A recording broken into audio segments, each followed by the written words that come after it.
Hello again and welcome to Business Life. I am Pius Kojobakai. Looking at our stories, Ghana's economy grew by some 5.3% for the first quarter of this year, and that's according to data released by the Ghana Statistical Service. Now, the growth rate recorded for the first 3 months of this year is far higher than the little over 4% posted in the same period for 2024. Here is government statistician Dr. Al-Hassan.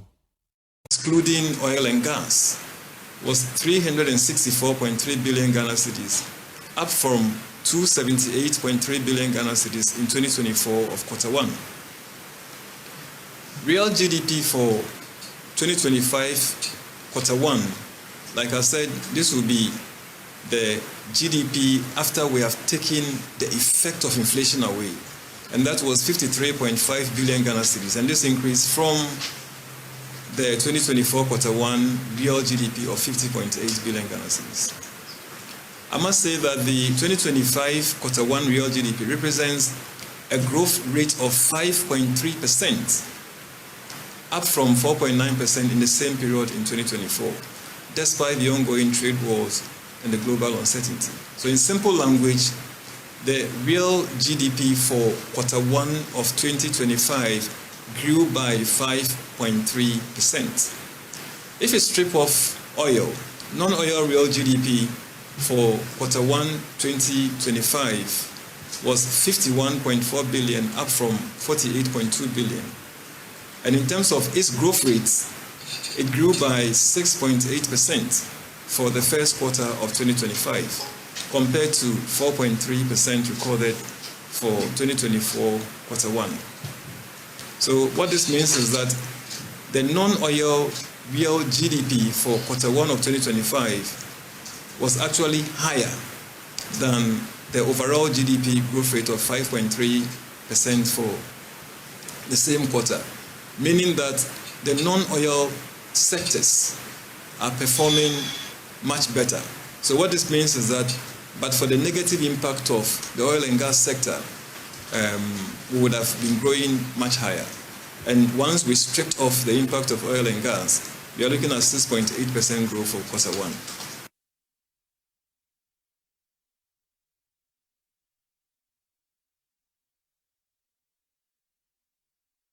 All right, so let's analyze the figures better. Joining us via Zoom is economist Professor Peter Quartey.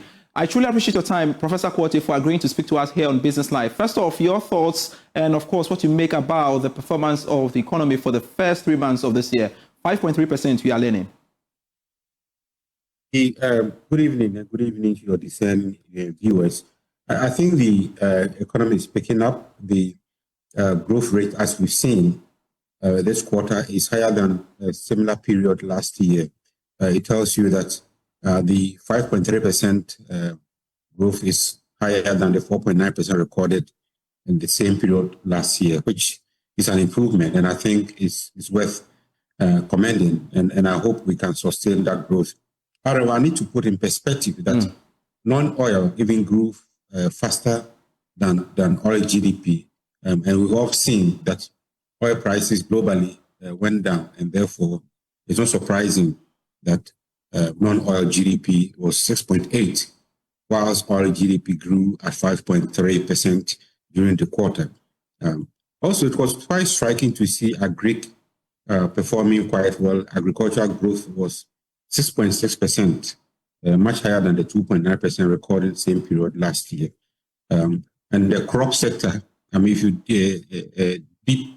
dig a bit, you realize that the crops also did quite well, but it's quite surprising that food prices still remain high despite the growth in the crops production. So it means we need to investigate what is causing this high food prices on the market. Is it transportation, or what exactly is the cause? And I think that's where we need to deep dive into and unearth some of these issues. Then we also find fishing growing by about 16%. Did the close season help? Well, that's also quite an interesting area to look into. But overall, I must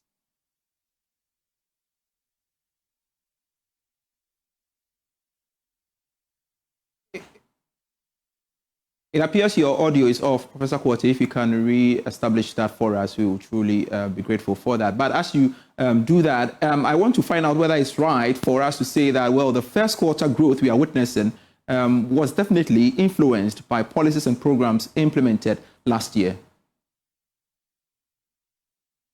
Yes, policies and programs had some effect on what we are seeing. And of course, this year as well, the IMF program, the confidence factor, these are all factors that are helping to stabilize the economy and ensure that we grow at a much faster rate. So we saw that even 2024 growth rate was much higher than what was projected by the IMF and the World Bank.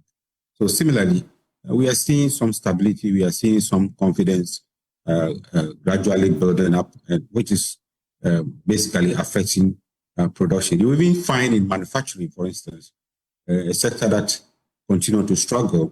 We've seen that in the first quarter of 2025, manufacturing has grown quite well in that quarter. So it's quite encouraging, and I think we should continue this trajectory so that we grow the economy beyond the projected 3.9% in the budget. Would I be right if I say that the economy has fully recovered? Because if you even take a look at the oil sector, for example, the economy would have grown by more than 6%. It's early days, yes, but we are yet to see, this is just the first quarter, we are yet to see the next 3 quarters of the year. So if you judge by what we are seeing now, then one can say that, but I don't think it is right to say that now. It's much better than what we've seen in the previous quarter. Same period last year or same quarter last year. But I think we should also be careful not to say that the economy has fully recovered. There are some sectors that are struggling. We see education struggling.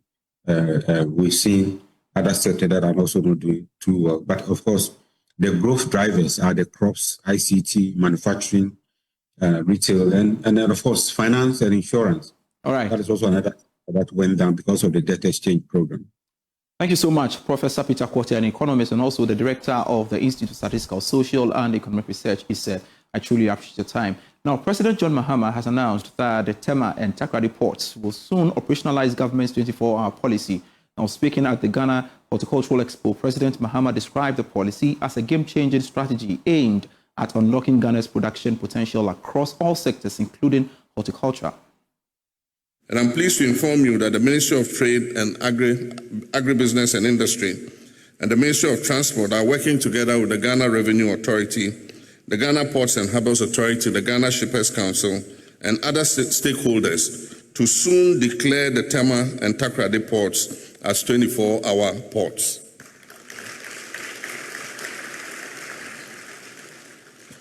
It will not only be about working longer hours, it will be about building the infrastructure, the energy, the security, the transport, and the digital platforms that enable round-the-clock agro-industrial activity. It is a strategy of hope rooted in efficiency and scale. To stabilize our currency, we must earn more foreign exchange. And one of the surest ways is to expand high-value agricultural exports. We are on that path boldly and deliberately, and we shall work together with our exporters to be able to achieve this.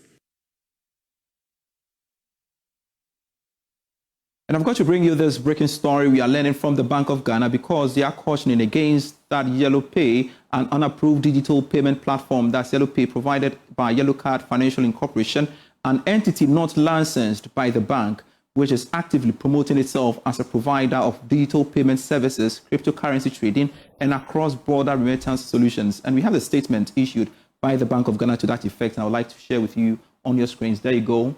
And it captured caution on unlicensed digital platforms, Yellow Pay and HoneyPay. Now, it has come to the attention of the Bank of Ghana that Yellow Pay, an unapproved digital platform provided by Yellow Card Financial Incorporation, an entity not licensed by the bank, is actively promoting itself as a provider of digital payment services, crypto trading, and cross-border remittance solutions.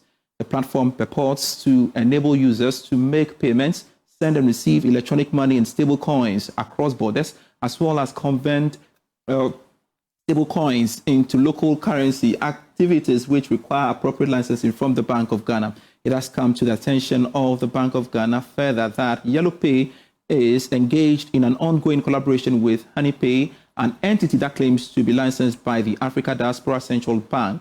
This partnership reportedly seeks to develop and integrate a new stable coin, AKL Lumi, into the global financial ecosystem. And this development raises significant regulatory concerns, as HoneyPay is neither licensed nor authorized to operate within the jurisdiction of Ghana. In addition, the Bank of Ghana does not recognize ADCB as a central bank. It concludes by saying this notice serves to inform the public, financial institutions, and all relevant stakeholders to desist from engaging with Yellow Card Financial Incorporation and HoneyPay Ghana on the basis that their activities are not approved by the Bank of Ghana. And it says, please direct inquiries to the Head of FinTech and Innovations Office at the Bank of Ghana.